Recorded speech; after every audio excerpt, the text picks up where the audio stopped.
Ok, hemos vuelto. ¿Se logra escuchar? ¿Se logra ver? Sí, ver. Sí, vamos a ver si tenemos éxito. Me estaban preguntando sobre las papilas. A ver, vamos a revisar algo corto de las papilas para que más o menos se capte de mejor manera. Espero que esta vez se oiga mejor. Apagamos todo. El sentido del gusto ha sido un misterio para muchos científicos. Fue el milagro del microscopio el que finalmente permitió a los científicos examinar la lengua con mucho más detalle.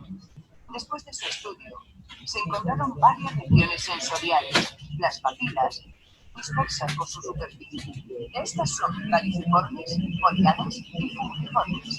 Cada una tiene un bulbo gustativo sensible a uno de los 4 gustos básicos: dulce, ácido, salado y amargo. Las papilas caliciformes se agrupan en forma de U en la porción posterior de la lengua. Son responsables de los gustos amargo y ácido presentes en muchos alimentos. Las papilas foliadas están en ambos lados de la lengua, sobre las papilas caliciformes. Son sensibles al carácter amargo de la comida. Las fungiformes son las más abundantes. Cubren la punta de la lengua y sus bordes externos. Estas papilas son responsables de los sabores dulces y salados distintivos de muchos alimentos. Las papilas mencionadas contienen lo que se conoce como bulbos gustativos primarios. Es importante saber que hay numerosos bulbos gustativos en la boca y garganta, pero estos ayudan a los bulbos principales a determinar cada sabor particular. Para poder comprender cómo funciona el sentido del gusto, debemos examinar el bulbo gustativo. El bulbo lo forman varias células. Las células de cada bulbo se regeneran por uno de los 3 nervios craneales cada 10 a 14 días. Algunas células funcionan como receptores responsables de enviar información química de las sustancias de la boca al cerebro. Cada célula tiene una forma única.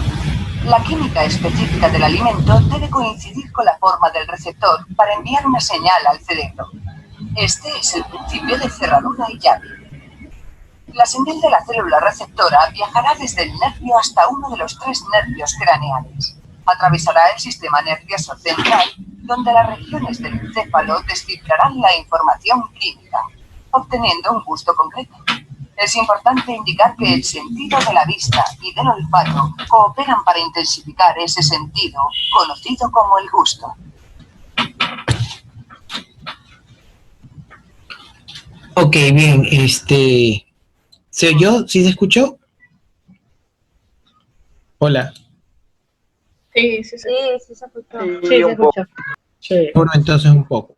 Bien, entonces estaba hablando de lo que corresponde a las papilas. Mencionaban hace un rato que se explicara algo de lo de las papilas. Las papilas realmente son estructuras que se han moldeado o se han diseñado en conjunto a la sensibilidad gustativa para poder ser específicas y detectar determinados tipos distintos de sabores. Esta distinción está dada gracias que en su base de estas papilas hay un mecanismo por medio del cual, a nivel del bulbo gustativo, un mecanismo por medio del cual se va a dar lugar a específicamente, de acuerdo a su constitución, formar captadores de estímulos específicos, como si es el área de absorción de dulces, solamente va a captar fenómenos dulces. Si es el área de captación ácida, solamente a sabores ácidos. Si es de captación de sabores eh, diversos de los que hay, como hay uno nuevo que le dicen el unami, que se encuentra en todo el centro. Entonces, son sabores sui generis que van a dar lugar a específicamente captar solamente ello, ya que cuando nosotros ingerimos un bocado, igual que los animales, se mezcla para hacer el bolo alimenticio en la cavidad bucal. Al generar esa mezcla, automáticamente todo el alimento mezclado, algo de las partículas ingresan en cada una de estas zonas papilares del bulbo gustativo.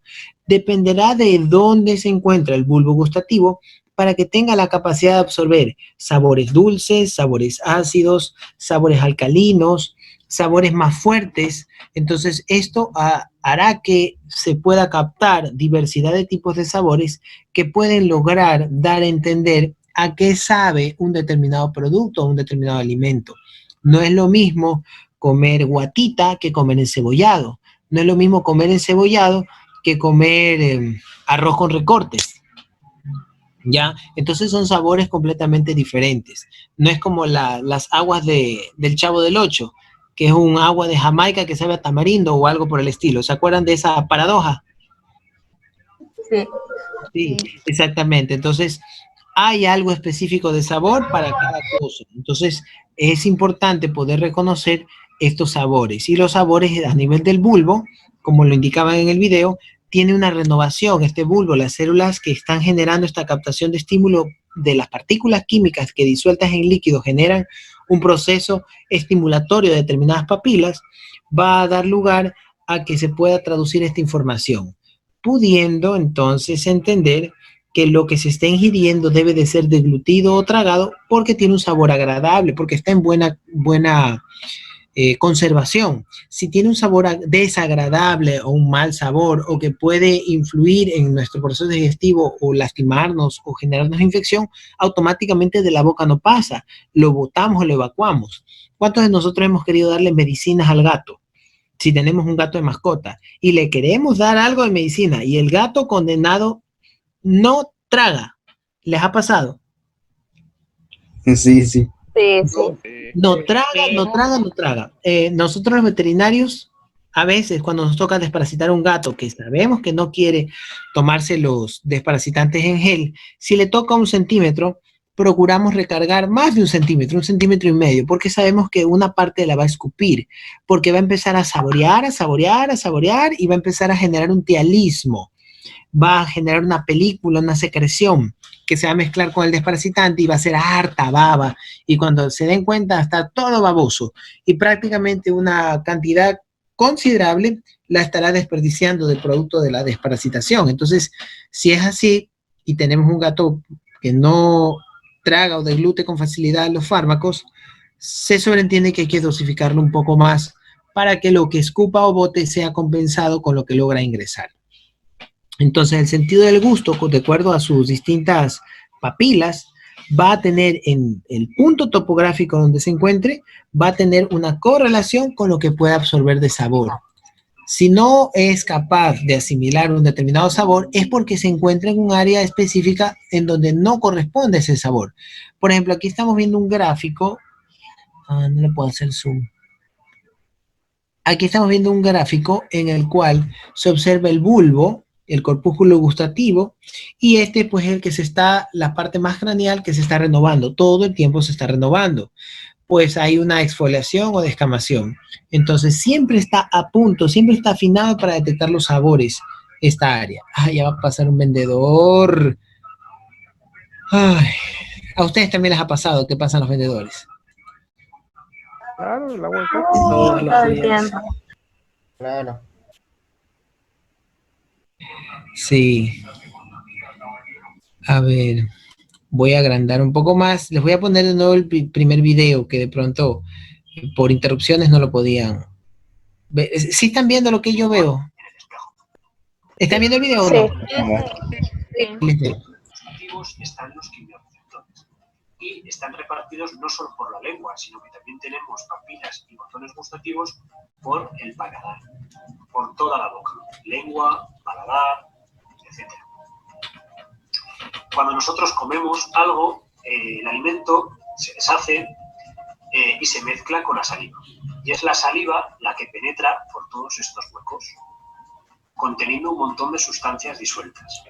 Esas sustancias son reconocidas por los quimioreceptores y en el momento en el que son excitados inician una respuesta eléctrica que, una vez más, va por un nervio hasta el cerebro.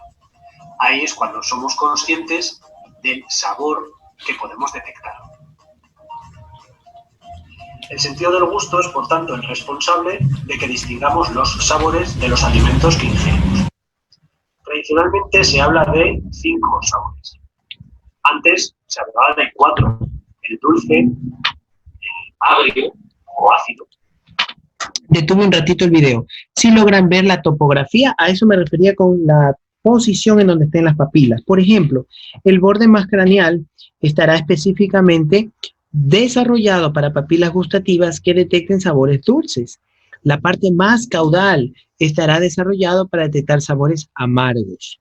la parte del gusto salado hacia el extremo más anterior, y después del dulce vendrá el agrio. Entonces, si esperamos que la parte última de la lengua, hablando de las papilas gustativas, vayan a detectar un sabor dulce, nunca lo va a hacer, porque su centro de especificidad, su bulbo gustativo, va a estar con, por decirlo así, con claves específicas que solamente van a atrapar o van a captar sabores que tengan relación estrecha con lo amargo.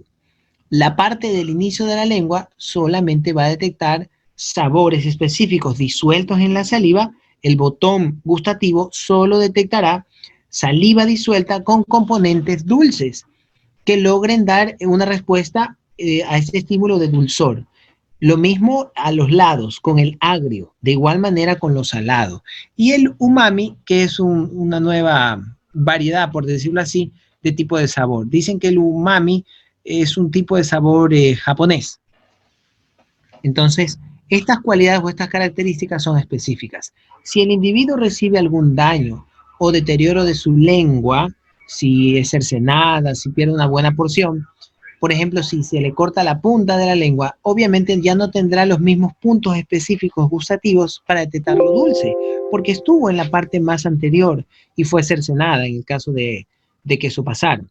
Lo otro también es que no solamente en la lengua se encuentran las papilas gustativas, sino que en la parte caudal, hacia la zona del paladar, se pueden encontrar ciertas células gustativas, lo mismo que en todo el entorno de la zona de la orofaringe.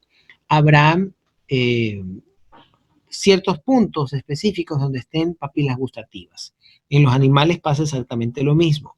Entonces, estas papilas gustativas en ciertos animales son muy rudimentarias, como les explicaba en el caso de las aves, que prácticamente en la parte anterior prácticamente no tienen nada, y en la parte final tienen unas papilas bien largas y bien desarrolladas, pero son arcaicas, no son capaces de desarrollar un estímulo tan específico como el caso de varios animales o el hombre incluso. El salado y el amargo. Pero en los últimos años también se habla de un quinto sabor, que es el conocido como sabor umami. Se llama así porque tiene un origen japonés. El umami es un gusto muy difícil de interpretar. No es tan sencillo de interpretar como el sabor dulce, el sabor ácido, el salado o el amargo. Pero bueno, lo podemos, o típicamente el umami se dice que tiene una similitud con estos alimentos que tenemos aquí, las sardinas, algas, champiñones, quesos, tomates o salsa de soja. Es con un cierto sabor salado, pero mucho más intenso.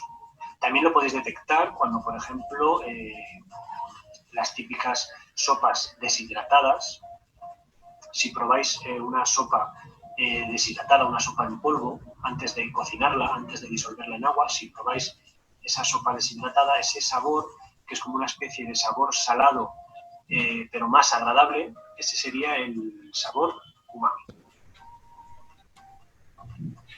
Al final, el sentido del gusto y el sentido del olfato están relacionados, y de hecho la gran mayoría de los sabores dependen tanto del estímulo del sabor, como del estímulo del gusto, como del sentido del olfato.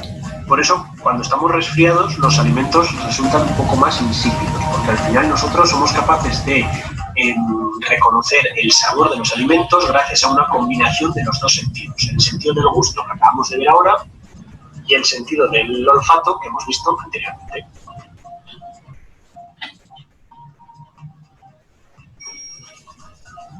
Vamos ahora con el último sentido que nos queda por ver, que es el sentido del oído, que lo hemos dejado para el final porque quizás es un poquito más complejo. Entonces, tenemos que prestar mucha atención para entender primero cuáles son las partes del oído. Estoy queriéndolo parar, pero no se deja parar. Ver cómo funciona.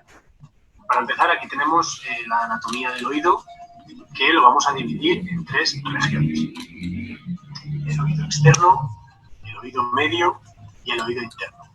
Fijaros bien que el oído externo, lo más evidente de todo, es la oreja, es el pabellón de la oreja. Está formada por... Ya, logré pararlo cerrándolo, no me quedo de otra. Entonces, estábamos viendo lo que corresponde al video de el gusto. Entonces, el gusto es una zona donde se detectan principalmente las características organolépticas de los alimentos. En la lengua se encuentra la unidad funcional del gusto, la yema o botón gustativo, que está en las papilas linguales. Y en la mucosa palatina, miren que en paladar también hay, o faringea, también se pueden encontrar ciertas partes. Estas se van a dividir, la zona de las papilas, en las que tienen una función mecánica y una función gustativa. La función mecánica tiene forma filiforme o cónica, o sea, de filamentos o de forma de un conito invertido. Función gustativa.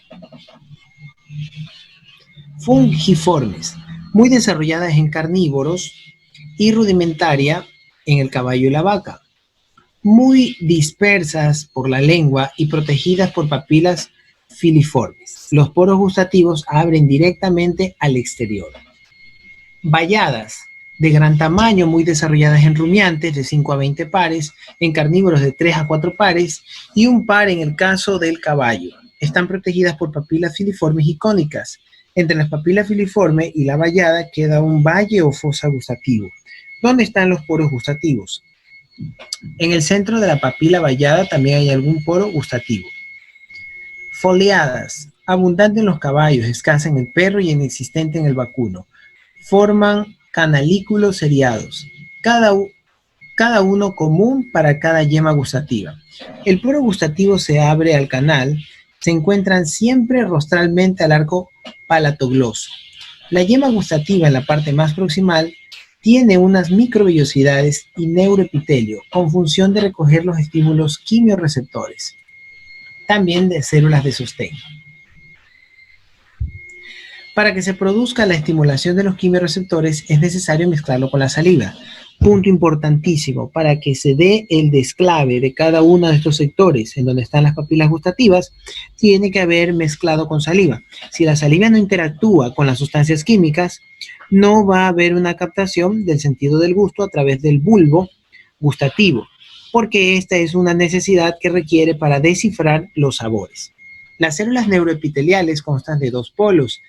En el centro superior del polo hay unos cilios y en el opuesto se agrupan las terminaciones, dando origen a los ramos nerviosos gustativos, que se incorporan a 3 nervios a través del nervio laringio, facial, glosofaringeo y vago.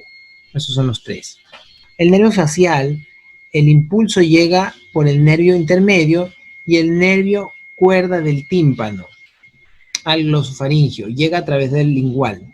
Estos dos pares craneal recogen la sensibilidad de los 2 tercios rostral de la lengua. La sensibilidad del tercio posterior y del paladar la recoge el nervio vago a través del nervio laringotraqueal. Son zonas adyacentes que se encuentran, zonas de la orofaringe, zonas cercanas al temporal, nariz, boca, oídos, tráquea y esófago tienen una interrelación. En lo que tiene que ver con los oídos se están interrelacionando también y es por eso que se interrelacionan a la cavidad bucal. Entonces hay una integralidad entre estos, hay una asociación, una relación. De algún modo se correlacionan permitiendo tener una especie de compuertas o comunicaciones entre sí, que ya las vamos a ver más adelante, esas compuertas que son 7. ¿Alguna pregunta del gusto? Ya hablamos de quién capta el gusto. Son papilas específicas especializadas en la captación del gusto. Su ubicación va a depender en qué espacio estén de la lengua, en qué topografía, para poder ser específicamente captadores de un determinado tipo de estímulo. Estos estímulos o sustancias químicas que entran adentro de la cavidad bucal no podrán ser asimilados o no podrán ser degustados a menos que estén disueltas en saliva. ¿Han oído el término catadores?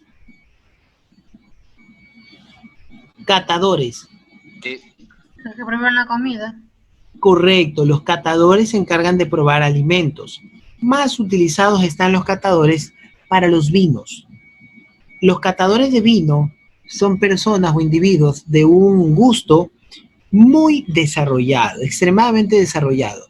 Ellos pueden identificar lo que una simple persona le puede llamar el bouquet. Ya en el champán, en el vino, el bouquet. Entonces, ¿qué es el bouquet? Pues un sabor agradable, de acuerdo a que es un vino que se está consumiendo, el buqué es un sabor agradable de proveniencia. Uno dice, tiene un buqué de tal tipo. Si hablan del buqué, los catadores profesionales pueden llegar a especificar con sus papilas gustativas, ya que saben también porque tienen un conocimiento, y saben y han probado los sabores de dónde se han hecho los fermentos de este vino. Entonces, ellos pueden llegar a detectar en qué tipo de fermentación es. Si es una fermentación que fue dada en roble, si es una fermentación rápida que fue dada en algún recipiente, por decirlo así, sellado y es reciente, saben el sabor de la madera que contiene a este vino, qué tipo de madera es. Entonces a eso le llaman el buqueo, le llaman el sabor específico al vino. Le van a dar una catalogación de cómo se dio el fermento, en qué condiciones, el tipo de fermento, el inóculo que se utilizó para generar este proceso fermentativo y lograr obtener el vino. Entonces los catadores tienen esta cualidad, tienen tan desarrollado el paladar, que el gusto, que pueden identificar muchas características o mucha variedad de información que una simple persona no lo podría hacer. Ellos pueden descifrar claves como que de qué proviene, de dónde viene determinado tipo de sabores, si son fuertes, si son débiles, y si son fuertes, a qué se deben. Ya, entonces, lo que corresponde a sabores pueden estarlo dando los catadores. ¿Alguna pregunta?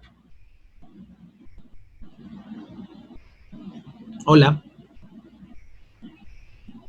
Hola, hola. ¿Se cortó de nuevo? No. No.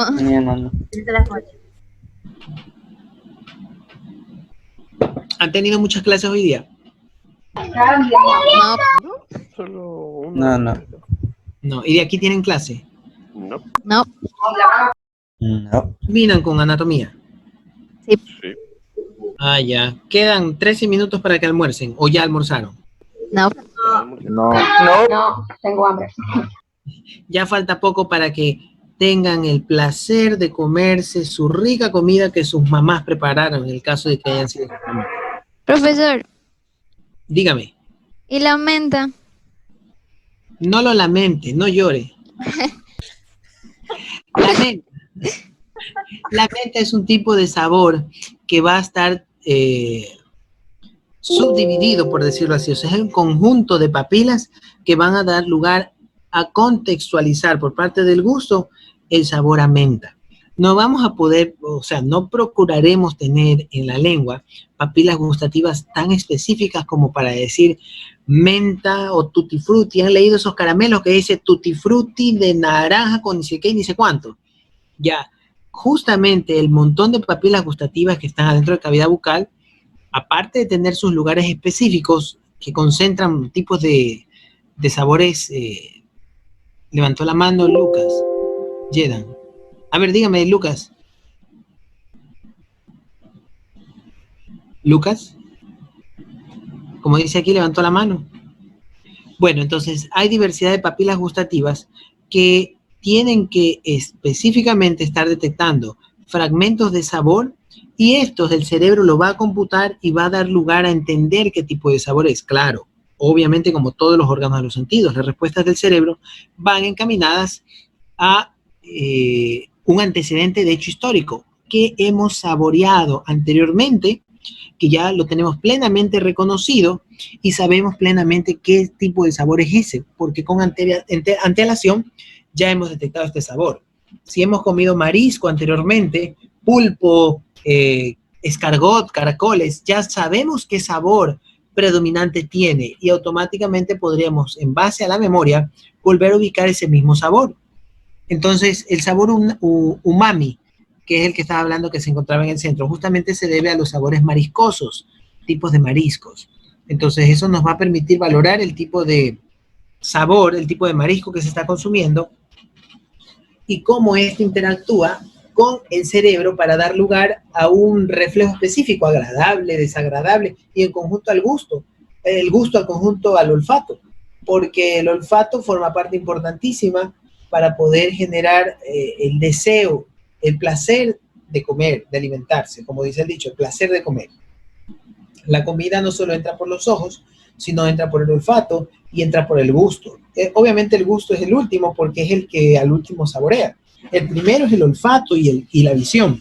Vemos un plato agradable. No sé qué comida es la que más les gusta a ustedes, pero a algunos les gustará la fritada, las parrilladas, el encebollado, el ceviche,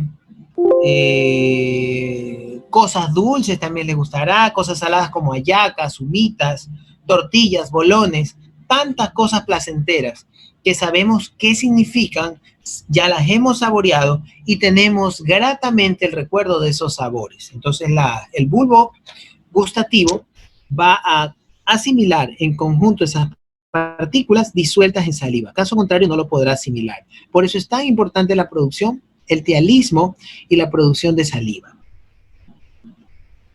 Entonces, la menta es un conjunto de papilas que interactúan y dan lugar a mandar una información que el cerebro lo va a traducir en algo que se cataloga como menta, algo refrescante, algo muy, muy fresco. Entonces ahí se relaciona pues con la menta. Claro, la menta no tiene un sabor dulce en sí mismo si ustedes cogen la planta.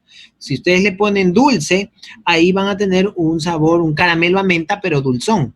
Entonces ahí están interactuando varias papilas gustativas con sus distintos tipos de bulbo. Entonces hay sabores que están conjugados. No hay un sabor puro y específico, no hay uno solo, sino que es un conjunto que va a dar lugar a entender qué se está saboreando, qué se está degustando. ¿Algo más que me querían decir? Yo, profesor. Una pregunta. Sí, dígame. Ya, lo que pasa es que tengo una hermana que está estudiando gastronomía, está haciendo ahorita una maestría. Ya. Y la vez pasada ella estaba investigando algo sobre lo que estamos viendo ahorita, sobre el gusto. Ya. Y ella decía que en la investigación que estaba haciendo de que en sí todas las papilas gustativas reciben los sabores, porque llega un momento en que la zona donde recibe ese sabor se obstruye. Se satura. Ajá, se satura. Entonces, las otras papilas hacen la función de esta. Entonces, no sé. ¿Es cierto o no? Ya, es verdad. A ver, que ustedes cuando han visto que los catadores van a catar, valga el término redundante, van a catar el sabor de determinados vinos, ustedes ven que toman una pequeña cantidad del vino, lo huelen bien, bien, bien, tratan de aspirarlo, porque el gusto va bastante acoplado con el olfato. Entonces huelen bastante bien el vino, ponen su nariz cercano al halo de la copa, a la boca de la copa, inhalan y captan este olor. Luego toman un pequeño sorbo, deslizan una pequeñísima cantidad de este vino sobre sus papilas gustativas y saborean de tal modo que permiten reconocer estos sabores. Una vez que terminan con ese bocanado de vino, que lo han saborizado y han terminado de dar sus cualidades o características, automáticamente no se lo tragan, lo escupen, lo regresan y toman un poco de agua o tratan de hacer gárgaras con agua. ¿Por qué buscan el agua o qué quieren hacer con el agua? Neutralizar el sabor del vino. Limpiar el sabor del vino que acaban de catar. Tratan de limpiar este vino, tampoco se lo tragan y es una cantidad mínima la que están degustando. Ellos no quieren activar por completo todas las papilas, solamente las necesarias. No quieren andar activando en demasía las papilas o llenarlas y embeberlas de un solo tipo de sabor. Ellos lo que quieren es que capten el sabor, emanden la información al cerebro y rápidamente evacuar estos sabores y que no queden los bulbos gustativos inundados de esta sustancia que generen un impedimento del siguiente sabor poderlo captar de forma independiente. Entonces, por eso se lavan la boca, o sea, hacen gárgaras de agua tan solo. Hacen gárgaras de agua limpiando el exceso o restos del vino anterior y allí sí van otra vez a catar el siguiente vino y así sucesivamente lo vuelven y lo vuelven a hacer. Entonces, lo que su hermana encontró es que hay papilas gustativas que se pueden saturar. Hay una ley en la gastronomía, en lo que es la comida. No se puede comenzar a comer las cosas dulces. porque las cosas dulces acaparan, captan y coartan la capacidad gustativa de las papilas. Entonces, cuando uno vaya a comer lo demás, ya están estas papilas saturadas, están bloqueadas o inundadas de este alimento y no les va a hacer igual la captación de los otros sabores. Entonces, siempre se recomienda, en el caso de la gastronomía, que los sabores dulces vayan al último, porque estos son muy saturadores, empalagosos, o sea, captan, se agarran y se afianzan del bulbo gustativo y no lo aflojan con facilidad, a menos que se laven la boca. Pero ninguno de nosotros nos lavamos la boca mientras estamos comiendo. Entonces, lo que se hace es dejarlo para el último. Primero empiezan con las comidas, distintos sabores al dulce, para poder asimilarlos o absorberlos de mejor manera. Y sí, es verdad, son acaparados por sabores fuertes. Si es que hubiesen sabores fuertes, son acaparados estas papilas gustativas, este bulbo gustativo, y no deja trabajar debidamente al siguiente sabor o no lo capta con suficiente estímulo. Y eso pues engaña un poco y hace que todo nos sepa casi igual. No sé si logré explicar un poquito esa pregunta. Sí se le entendió. Sí, muchas gracias, profesor. Sí, es importante el sabor del gusto y más que todo en la naturaleza, en la libertad, el sabor y el gusto, que es lo mismo, fueron desarrollados específicamente para poder precautelar la integridad, para no generar infección. Animales que comen carne, animales carnívoros, podían o tenían la capacidad de consumir a otro animal, lo mataban, lo cazaban, se alimentaban de él, pero llegaba un momento en que esos restos se podían fermentar por la presencia bacteriana. Y ya el carnívoro, cuando se acercaba a esto y estaba ya en proceso de putrefacción, obviamente el olor, o incluso si la hambruna era muy grande y trataba de darse una bocanada de esos restos, automáticamente era desagradable y lo botaba o no lo quería, precisamente porque el cuerpo estaba funcionando y le estaba dando la información de que es un sabor desagradable, eso está contaminado y eso va a generar perjuicio en la digestión y no está asimilándose nutrientes, sino que está formándose un proceso de deterioro digestivo intestinal. En el caso de ¿qué animales pueden comer las cosas putrefactas? Los rapaces. Los carroñeros, correcto. Entonces, los animales carroñeros sí son capaces de alimentarse de estos restos de tejido en putrefacción. Son muy capaces de alimentarse de ellos. De hecho, el cazador, el animal carnívoro, se come lo más que puede y deja restos ahí. Y llega rápidamente estas rapaces, estos animales depredadores, llegan y se consumen todo lo que queda, quedando solamente las osamentas. Estos animales tienen la peculiaridad de que han hecho su especificidad de sistema nutricional por decirlo, de sustancias o de tejidos que están en pleno y franco proceso de putrefacción. Su estómago tiene ácidos grasos muy fuertes que empiezan a impedir la multiplicación celular, matan las bacterias que están generando la descomposición de estos tejidos y pueden bloquearlo y nutrirse de lo que queda de nutrición, de alimento en ese material celular que está en proceso de descomposición producto del metabolismo de las bacterias. Entonces eso es lo que está aconteciendo con los animales rapaces, los animales que son carroñeros, a diferencia de los otros que no lo son, pues obviamente.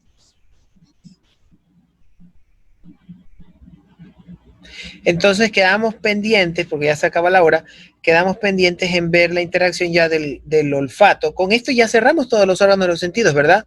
Ojos, oídos, nariz, tacto y gusto. Con gusto, sí. Ya, ahí ya prácticamente hemos cerrado. De aquí venimos a ver una interacción de área neurológica. Ahí entra lo que alguno de sus compañeros dijo sobre el fenómeno por medio del cual se dan los actos fisiológicos sin tener pleno conocimiento de ellos. El fenómeno del sistema neurovegetativo o vegetal. Entonces eso tenemos que ver, ya finalizando esto. Nos falta hacer un repaso como habíamos quedado pendientes, pero quería primero terminar gustativo para hacer un solo repaso y poder pues ya tenerlo todo esto captado. Bueno, nos quedan 3 minutitos. En lo que tiene que ver con el oído, quedó plenamente identificado cada uno de los segmentos. Nos está quedando pendiente ver lo del olfato, y en lo del olfato, pues ver cómo se está dando para que quede mejor entendimiento. Pero hasta el momento creo que hemos llegado bastante bien en las clases.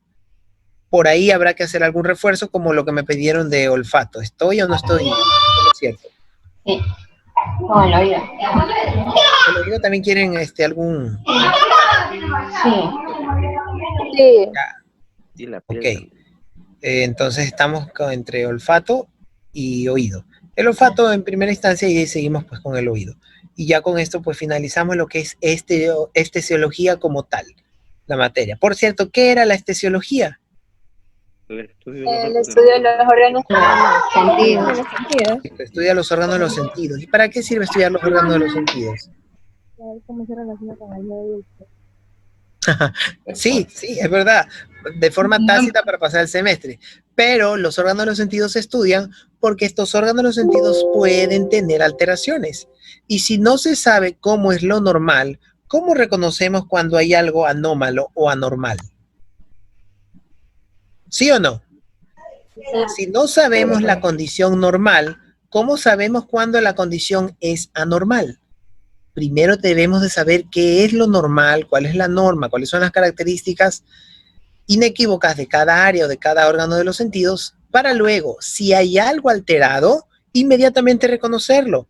Como futuros médicos, lo que tienen que hacer es exactamente lo mismo, ver que algo se encuentra bien porque saben cómo está funcionando debidamente cuando se encuentra bien, qué capas o qué tejidos lo están constituyendo, y cuando hay algo que no está bien ordenado, no está funcionando debidamente o hay algo deteriorado, automáticamente pueden sacar a relucir una respuesta que viene siendo el diagnóstico. Hay una parte que está alterada, que está lesionada, que está inexistente, porque puede haber procesos en el cual un animal nació sin una determinada área. Entonces, y nació ciego o nació sordo, cualquiera de esas características puede haber dentro de la estesiología. Lo importante es poder saber qué es lo bueno para poder discrepar y ver qué es lo que no está funcionando debidamente. O se alteró de nacimiento, o se alteró en el transcurso del desarrollo, o se alteró debido a un traumatismo o alguna lesión. Por eso es importante conocer y discrepar entre lo bueno y lo malo. Bueno, ya nos queda un minuto. Entonces, me despido, nos estamos viendo, no sé si mañana, pasado mañana creo que es.